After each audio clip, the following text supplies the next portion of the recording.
ලාල්කාන්ත මණ්ඩිතුමා ඔබතුමාගේ අවස්ථාව. ඔව් ඇත්තටම මේ අයවැය යෝජනාවලට කලින් කෙරෙන සංවාදයක් නිසාම මේ යෝජනා ගැන තව අපේ මේ මන්ත්‍රීතුමා ඉදිරිපත් කළා මේ රාජ්‍ය සේවකයන්ගේ වැටුප් වැඩි කිරීම සම්බන්ධයෙන් 2006. ඇත්තටම 2006 වැඩි කරාට පස්සේ දිගටම වැඩි වුණේ දීමනානේ.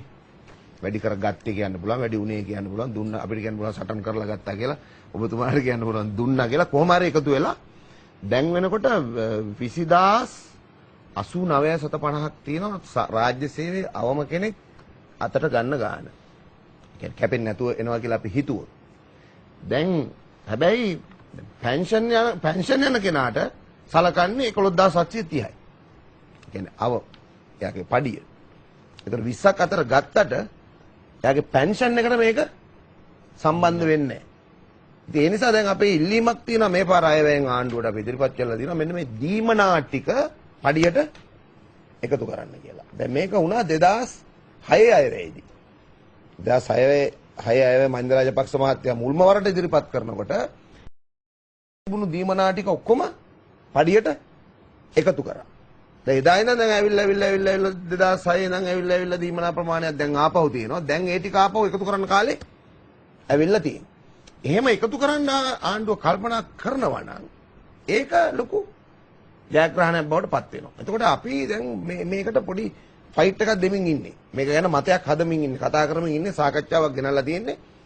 රාජ්‍ය සේවකයාගේ වැටුපට අමතරව දීමනා ලෙස එල්ලා තිබෙන ටික පඩියට එකතු කරන්න කියන එක.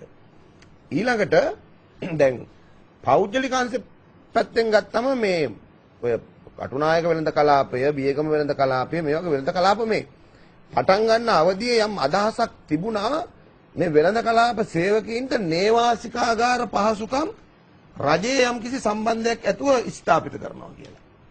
දැන් මේක සම්පූර්ණයෙන්ම අත්හැරලා දාලා තියෙනවා. හරි. එතකොට මේ ඈත ගම්බද දිස්ත්‍රික්කවල ඉඳන් ඇවිල්ලා අඩු වැටුපකට මේ වැඩ කරලා බෝඩින් ගාස්තු විශාල වශයෙන් ගෙවන්න කරන මේක ගාල් වෙලා වගේ ජීවත් වෙන තත්ත්වයක් තියෙනවා.